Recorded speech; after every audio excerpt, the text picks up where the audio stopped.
রক্ত দেওয়া জাতি রক্ত দেওয়া যখন শুরু করেছে, রক্ত দিয়েই যদি আগামী দিনে জুলাই সনদকে বাস্তবায়ন করতে হয়, তাহলে রক্ত দেওয়ার মাধ্যমে আগামী দিনে জুলাই সনদকে বাস্তবায়ন করেই ছাড়বো ইনশাআল্লাহ।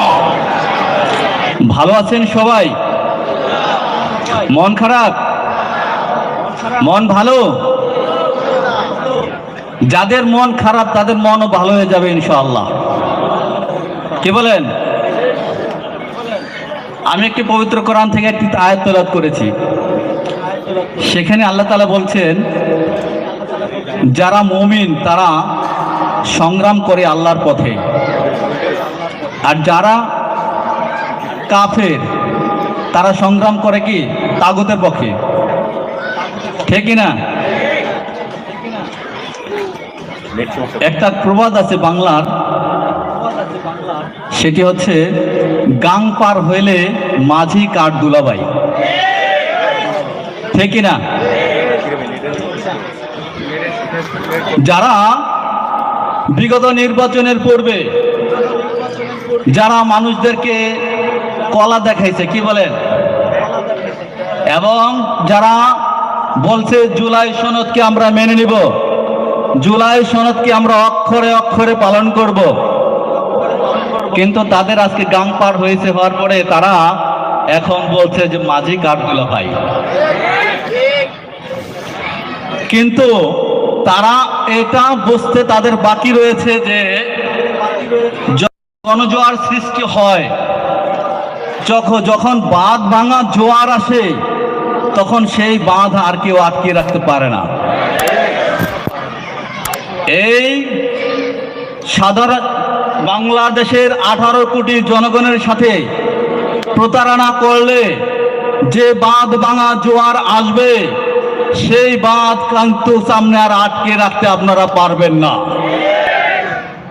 ভালোই আপনারা জুলাই সনদকে মেনে নিন। হাজারো শহীদ ভাইয়ের রক্তের উপর দাঁড়িয়ে এই সরকার গঠিত হয়েছে। লক্ষ লক্ষ মানুষের ত্যাগের বিনিময়ে সেদিন 5ই আগস্ট ফ্যাসিস্ট সরকার পালিয়ে যেতে বাধ্য হয়েছে। সেই জনগণ আজও এই দেশে বিদ্যমান আছে কি নেই? রক্ত দেওয়া জাতি রক্ত দেওয়া যখন শুরু করেছে, রক্ত দিয়েই যদি আগামী দিনে জুলাই সনদকে বাস্তবায়ন করতে হয়, তাহলে রক্ত দেওয়ার মাধ্যমে আগামী দিনে জুলাই সনদকে বাস্তবায়ন করেই ছাড়বো ইনশাআল্লাহ। আগামী দিনে আর একটি মেসেজ দিতে চাই,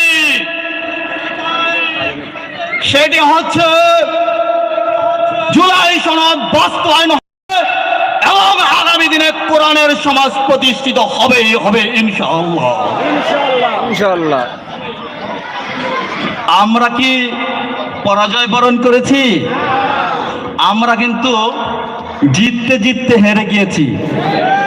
ক্রিকেট খেলার ম্যাচ দেখেন না, জিততে জিততে হেরে যায় না? আমরা কিন্তু হেরে যাইনি, আমাদেরকে হারিয়ে দেওয়া হয়েছে। আমির জামাত ইচ্ছা করলে সেটা মেনে না নিতেও পারতেন।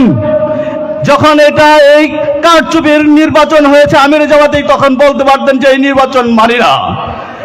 আমির জামাত দায়িত্বশীল ভূমিকা রেখেছেন এবং বুঝতে পেরেছেন যদি এই নির্বাচন মানি না এই মুহূর্তে বলে, তাহলে আগামী দিনে ফ্যাসিস্ট আবার মাথাচাড়া দিয়ে উঠবে। দায়িত্বশীল ভূমিকা থেকে এই দেশের 18 কোটি জনগণের কথা চিন্তা করে সেদিন আমির জামাত সেই কথাটা মেনে নিয়েছেন।